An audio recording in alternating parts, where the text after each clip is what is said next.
So the point is, we have the northern kingdom that Hosea is going to minister to. The northern kingdom went from bad to worse, increasingly in the idolatry and the rest.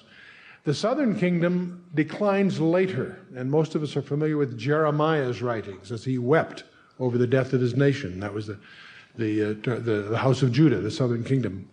But Hosea is, in a sense, very parallel to Jeremiah earlier, addressing the issue of the northern kingdom. And one of the things that hits us right between the eyes is to understand the predicament of the northern kingdom, because they were in unparalleled prosperity. Jeroboam had a standing army. They conquered all the old territories. They conquered all the way to Damascus. They enjoyed unprecedented prosperity, not exceeded since the days of Solomon. So it was the best of times and it was the worst of times, to quote Charles Dickens' famous opening line of The Tale of Two Cities. The best of times, it was prosperous. People enjoyed multiple houses. They've had, everything was, the stock indexes were breaking 12,000, whatever. And yet it was the worst of times. It was morally the nadir of that nation. And they had plunged into every conceivable sin and idolatry that one can imagine. And so Hosea is faced with dealing with a nation that's prosperous and not interested in listening, warning them that God's patience had a limit, that there would be a time that he would say enough's enough, and he was going to judge the northern kingdom by using their enemies as his instruments of judgment.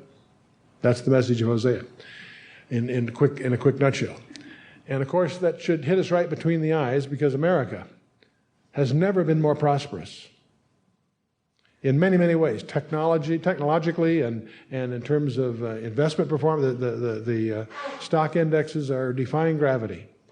And everybody is enjoying a life financially that's unprecedented. And yet it doesn't take a lot of insight to look behind that and realize that behind that there's some very serious decay. And I don't mean just the erosion of the military and some of these other things.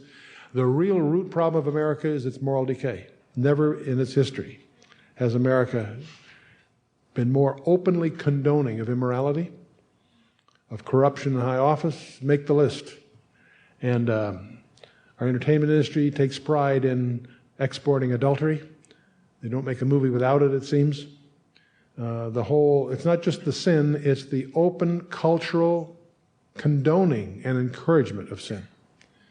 There's always been homosexuality, but it's when it's openly condoned and given special rights and so forth. That's a measure of its biblical standards. So there are some startling parallels in the predicament of the northern kingdom in America, and there's also some disturbing parallels, potentials, between God's remedy for that, which in the northern kingdom was use their enemies to, in the northern kingdom's case, wipe them out. A century later, the same thing happens to the southern kingdom. Their kings go from bad to worse, and they had a couple of good ones, but they also went down, and it was Jeremiah that had to face the same predicament with the southern kingdom when Babylon was God's instrument. The Assyrians were God's instrument in the northern kingdom, Babylon in the southern kingdom.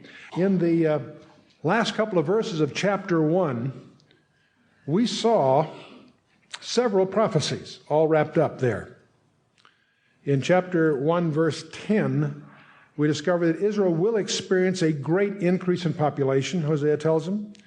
He also indicated that in the nation there will be a great turning back to God, ultimately.